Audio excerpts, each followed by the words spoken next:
Всем привет, ребят! При входе в Clash Royale мы видим вот такую табличку. Там было написано про обновление что-то. Подписывайтесь на мой канал, чтобы не пропустить открытие магического сундука. Также посмотрим, что у нас в новостях рояля. В новостях рояля у нас...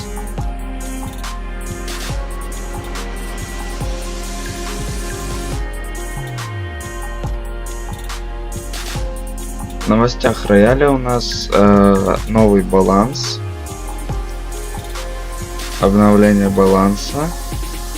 Сейчас я вам читать не буду, кому надо, поставьте на паузу, посмотрите сами, что по балансу у нас.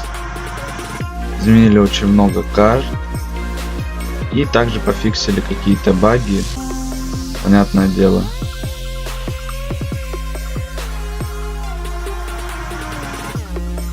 Давайте откроем золотой сундучок. 242 золота, летучие мыши, пушка, Тесла, гоблин с дротиками. А также появилась золотая лихорадка, максимум 6000 золота. Давайте посмотрим, что у нас в магазинчике. Тут у нас усилители доступны уже за 100 гемов.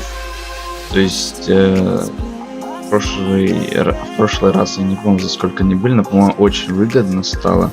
Может, куплю все ускорение получения королевского сундука или ускорение получения сундуков. Мне кажется, это самый оптимальный вариант. Так, дальше давайте чуть-чуть подонатим. Мы клановый сундук, третий откроем. Так, подонатим.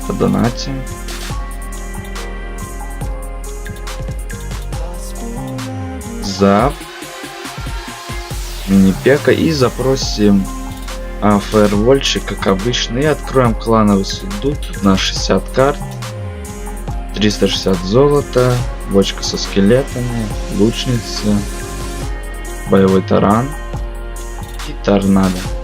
Одна штука, эпическая карта. По испытаниям у нас ничего нового нету.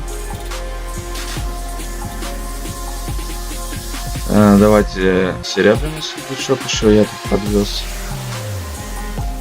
И запросим опять же фаербол.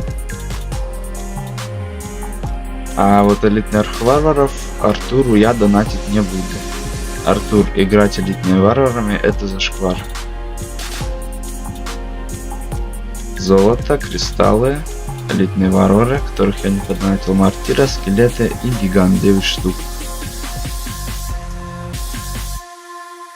Получим 10 бесплатных гемов. Да, надо было открывать королевский сундук вот с этим усилением. На этом, ребят, все. Подписывайтесь на мой канал, ставьте лайк, кому видео понравилось. Всем пока.